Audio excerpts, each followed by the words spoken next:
لیے کہ کل کے اوپر حسین کا اختیار جتنے لوگ ہمارے درمیان ہیں ہمارے گھر میں بھی یا بیٹے کا انتقال ہو گیا بیٹی کا انتقال ہو گیا سوچ کے بھی چاہے 1 سال ہوا ہو یا 2 سال ہوا سوچ کے بھی یہ تصور نہیں آتا کہ ہمارے یہاں کوئی اٹھ جاتا لیکن جناب سکینہ کا نام آتا ہے تو آپ کا آنسو بہنے لگتا ہے اس لیے کہ حسین نے سب کچھ خدا کی قسم خدا کی بڑا کام کر گئے شبیر قسم خدا کی بڑا کام کر گئے شبیر جلا کے دین محمد کو مر گئے شبیر قسم خدا کی بڑا کام کر گئے شبیر جلا کے دین محمد کو مر گئے شبیر نے دین محمد کو جلانے کے لیے علی اکبر کو بھی خاص سے سپرد کر دیا علی اکبر کے سینے سے بچی کا پھل نکال دیا اب اللہ نے کہا کہ اب خدائی ہماری ہوگی حکومت تمہاری اور میں اپنے ہر چیز کے اوپر ہوتا ہے ان کا اختیار زمانے کے لحاظ سے کچھ دن پہلے ایک 25-30 سال کا جو انفارمیشن تھی انٹرنیٹ کے اوپر محرم کے بارے میں دیکھ رہا BBC کے سائٹ کے اوپر اس نے ایک جملہ لکھا تھا اس نے 25 سال کے محرم کی رپورٹ کی جگہ جمع کیا اور سروے کرنے کا جملہ آج بھی یہی ہوگا اس نے لکھا کہ سب سے جوش و خروش کے ساتھ اور سب سے خلوص کے ساتھ منایا جانے والا فیسٹیول محرم ہے دولتیں خرچ کر کے لوگ جمع نہیں کر پاتے ہیں یہاں انسان اپنا خون دے کے اور میں اپنے جو پیسہ اس لیے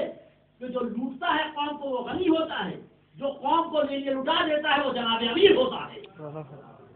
جو لوٹتا ہے لوٹ کے تو غنی بن سکتا ہے لیکن جو قوم کے لیے لٹاتا ہے وہ جناب امیر ہو جاتا ہے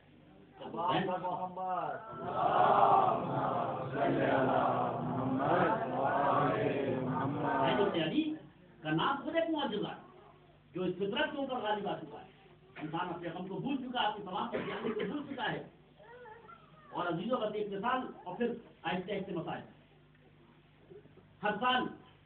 بزرگوں کا سایہ ہمارے اوپر باقی ہے کوئی 50 سال کے ہوں گے کوئی 60 سال کے ہوں گے کس زحمت کے ساتھ یہاں آتے ہیں لیکن ذرا برابر تھکن کا احساس نہیں ہوتا خدا ان کے سائے کو باقی رکھے وہ تمام لوگ جنہوں نے اس مسجد کے لیے دامے درہمے سخنے قدمے جو کچھ کیا ہے اللہ ان کی زندگی میں برکت دے مسائل کو حل کر دے بیمار کربلا کے صدقے میں ان کے جو بیمار ہیں ان کی کو شفا دے جتنے بے روزگار ہیں ان کو روزگار میں عطا کرے اور ان کو سب کے ہیں کہ اطمینان قلب دے اور عزت نفس دے اور میں اپنے یہ ہے مسئلہ جتنے بزرگ یہاں کے اوپر ہیں جن لوگوں نے کیا ہے 50 سال 60 سال 40 سال کے لوگ ہوں گے یہاں کے اوپر 40 سال سے محرم منا رہے ہیں 50 سال سے محرم منا رہے ہیں لیکن آج عاشورہ تمام ہو گیا شام غریبہ آ گئی لیکن لگتا ہے کہ ابھی بھی ہم نے اپنا حق ادا نہیں کیا جیسے لگتا ہے کہ ابھی بھی کچھ رہ گیا ابھی بھی کچھ رہ گیا ابھی بھی کچھ باقی رہ گیا بس ایک مثال آپ کی خدمت میں کرتا چلوں اور پھر جب محرم آئے گا تو لگے گا یہ ابھی تازہ غم ہے بس ایک مثال آپ کی خدمت میں کر دوں اس کے بعد مسائل دیکھیے ابھی تو ہوتا کیا ہے کہ چاہے لاکھ چیزیں بن جائے اور ترقی ہو جائے اور میں آپ نے لیکن کل کا جو انسان تھا اسے بھی پیاس لگتی تھی آج ایٹومک ایج کا انسان ہے اسے بھی پیاس لگتی ہے کل کا انسان جب پیاس لگتی تھی وہ پانی تلاش کرتا تھا آج کا انسان بھی جب پیاس لگتی ہے تو پانی تلاش کرتا ہے اب آپ ایمان سے بس ایک بالکل آپ کے نزدیک کے مثال دے کے اور یہ بتا دوں کہ ذکر ہوتا ہے ہر سال ہوتا ہے لیکن ایسا لگتا ہے تازہ ہے اور انسان لگتا ہے کہ انسان کو جو دل اس کا جو ہے ایسے غم کو تلاش کر رہا تھا بس وجہ یہ ہے کہ اگر آپ اور ہمیں پیاس لگتی ہے تو آپ بہترین کولڈ ڈرنک پی لیں اور اس کے بعد چاہے آپ 1 گلاس اور 2 گلاس پی لیں لیکن آخر میں تھوڑی تمنا ہوتی اگر 1 گھونٹ پانی مل جاتا تو بڑا اچھا ہوتا تو جو انسان نے بنایا ہے اس سے تشفی نہیں ہوتی جو خدا بناتا ہے اس سے تشفی ہو جاتی ہے انسان تمام چیزیں یاد کر لے لیکن دل میں رہتا ہے کہ ذرا ہمیں حسین آ جانا تو تشفی ہو جاتی ہے اور یہاں سے یہ ساری چیزیں قدرتی چیزیں ہیں اور کل کو اس کے اطمینان حسین ابن علی نے سب کچھ لٹا دیا سب کچھ قربان کر دیا ایک دن میں پورا گھر لٹا دیا 18 جنازے ایک گھر ایسے ایسے علی اکبر ایسا کر جوان قاسم ایسا گلبدن علی اصغر ایسا معصوم اور محمد ایسے بھانجے زینب روتی ہے تو صرف اپنے بھائی اپنے بیٹوں پر ہی روئی اس پہ رو رہی اپنے بھائی کے اوپر رو رہی اس لیے کہ یہاں مسئلہ دین کا ہے یہاں رشتہ داری کا مسئلہ نہیں ہے حسین نے سب کچھ لٹا دیا سب کچھ قربان کر دیا اللہ کی راہ اور اب وہ بھی وقت آیا ہمیں معاوضہ نہیں کرانا ہے اس لیے کہ آج تک جو بھی واقعہ ہو رہا تھا آج تک جو بھی مسائل بیان کیا جا رہا تھا وہ مسائل کا تعلق کربلا کے دن سے تھا اور آج کے بعد جو مسائل بیان ہوگا وہ کوفے اور شام سے ہوگا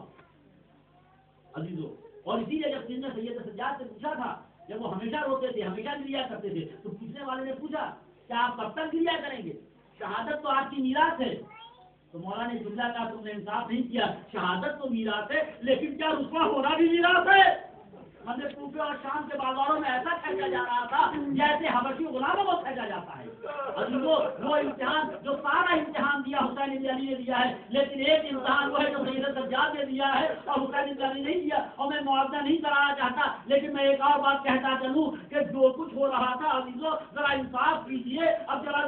جناب زینب کے مصائب کو دیکھیے کہ ابھی تک حسین کے ساتھ جو کچھ گزر رہا تھا ساتھ زینب ضرور تھی، لیکن اب جو زینب پہ مصیبت آئی ہے حسین ساتھ نہیں ہے. ارے زینب سارے مسائل کو برداشت کر رہی ہے. بس اب آپ ایک واقعہ ہوئے امام حسین کی شہادت سے پہلے کا سن لے اور پھر شام غنیمہ کے مسائل. یہ کتنی سخت منزل ہے جس سے سید سجاد گزرے ہیں، جس سے جناب زینب گزری ہیں کہ حسین بن علی سجدہ آخر میں، حسین بن علی سجدہ آخر میں اور فوج میں ایک حیبت ہے جو کہ 3 دن کے بھوکے پیاسے میں جو جنگ کی ہے علمان الحفیظ تاریخ میں ایسی جنگ نہیں تھی جو حسین بن علی نے. ایک عجیب روب تھا فوج کے اوپر، یزیدی فوج کے اوپر ایک روب ہے، اس لیے حسین کی جنگ دیکھ چکے. اور مورخ نے حمید بن مسلم کہتا ہے کہ جب حسین جنگ کر رہے تھے تو ہری قبا پہن رکھی تھی، انہوں نے قبا کی آستین کو الٹ رکھا تھا اور ہاتھ سے تلوار تھی، اور جب حملہ کرتے تھے تو ایسا لگتا ہے کہ کوئی ماہر تیرنے والا پانی کے اندر غوطہ لگاتا ہے اور بہت دیر رہنے کے بعد اس کے بعد دور جا کے نکل آتا ہے. اور سب اس طرح کر رہے تھے جیسے خزاں میں پتے گرتے. اور حسین جب حملہ کرتے تھے تو خون جو نکل رہا تھا تلوار سے لگتا ہوا کوہنیوں سے آگے نیچے گر رہا تھا. فوج دور دور تک جا کر ٹکراتی تھی اور کوفے کے دیواروں سے ٹکراتی تھی. تو حسین کی یہ ہیبت تھی.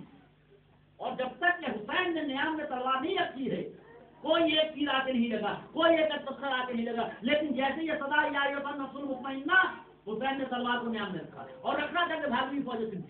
کسی نے پتھر مارا، کسی نے نیزہ مارا. 1951 تیر آ کے حسین کے جسم پہ لگے. 1951 تیر حسین بن علی کے جسم پہ لگے اور حسین گھوڑے پر زمین پہ آیا. جب تک کہ حسین کے ہاتھ میں تلوار کی ایک چیز نہیں رکھا. لیکن جب صلاح آ گئی چاہے میرے بندے ہیں میرے اسلام پائی ہوئے نفس اب تلوار کو رکھ لے. حسین نے تلوار کو رکھا. جب حسین نے تلوار کو رکھا تو تیر چلنے لگے. کوئی پتھر مارتا ہے، کوئی نیزہ مارتا ہے، اس کا ترکش پہ ترکش خالی ہوئے. حسین سے زمین پہ آئے، اب سجدے میں ہے. لیکن ہیبت یزیدی فوج کے اوپر قائم ہے کیونکہ 3 دن کا بھوکا پیاسا جو کریل جوان کے لاشیں کو اٹھا چکا ہے اس کے روک کو دیکھ چکے تھے. اور یزید کی طرف سے یہ اعلان تھا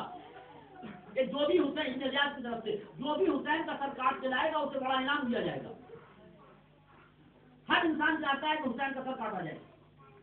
لیکن یہ ڈر یہ رہے ہیں کہ اگر حسین زندہ ہوئے تو پھر پلٹ کے ہم نہیں آ سکیں گے. حسین اگر زندہ ہو اسے کے سجدے میں ہیں اور انہیں نہیں معلوم کہ حسین زندہ ہے گروپ پرواز کر رہی. یزیدی فوج میں ایک یزیدی فوج جو افاق ظالم تھا، جو ظالم ضرور تھا لیکن حسین کے مزاج کو پہچانتا تھا. وہ کہتا ہے تم دیکھنا چاہتے ہو کہ حسین زندہ ہے کہ نہیں، تو یہ گھوڑے کی رکابیں جو حسین کی طرف ہے اسے ذرا خیمے کی طرف چھوڑ دو. اگر زندہ ہوں گے تو اس کو برداشت نہیں کر سکیں گے. ابھی تو یہی ہوا، وہ رکابیں جو حسین کی طرف تھی اسے خیمے کی طرف چھوڑا. وہ آواز جو حسین کے کانوں میں آ رہی تھی کانوں سے دور ہوتی ہوئی نظر آئی. حسین نے سر کو اٹھایا، کہا ملونوں میں زندہ ہوں، تمہیں خیمے سے کیا مطلب؟ ارے بولا آپ اس منظر کو نہ دیکھ سکے، ادھر آپ کا سر تل سے جدا ہوا. خیمے میں آگ لگائی گئی، چاروں طرف خیمے میں آگ لگی ہوئی ہے. ابھی تو یہاں کے اوپر فوج سرگرانہ خیمے میں داخل ہوئی. روایت سے ہے کہ جب فوج داخل ہوئی خیمے میں تو چھوٹے چھوٹے بچے گھوڑے کے پیروں سے سوار ہو گئے. کوئی علی کہتا تھا، کوئی حسین کہتا تھا. خیمے میں آگ لگی، ایک بیوی ایک خیمے سے دوسرے خیمے میں، دوسرے سے تیسرے خیمے میں، اب ایک آخری خیمہ رہ گیا. جب آخری خیمہ رہ گیا تو جناب زینب آئی. آنے کے بعد سے کہا بیٹا سید سجاد تم امام وقت ہو، یہ بتاؤ کہ ہم خیمے میں رہیں یا باہر نکل جائیں. ارے جناب سید سجاد نے کہا پھوپھی اماں ارے جان کا بچانا واجب ہے، خیمے سے باہر نکلیے. حمید ابن مسلم کہتا ہے کہ میں نے دیکھا کہ علی کی بیٹی زینب بہت پریشان ہے، بار بار خیمے میں جاتی ہیں، خیمے سے باہر آتی ہیں، لگتا ہے کہ کوئی بہت سی چیز خیمے میں رہ گئی ہے. ارے جب اس خیمے میں آگ لگنے لگی تو علی کی بیٹی کو کو دیکھا کہ یاری کہہ کے کھانے میں داخل ہوئی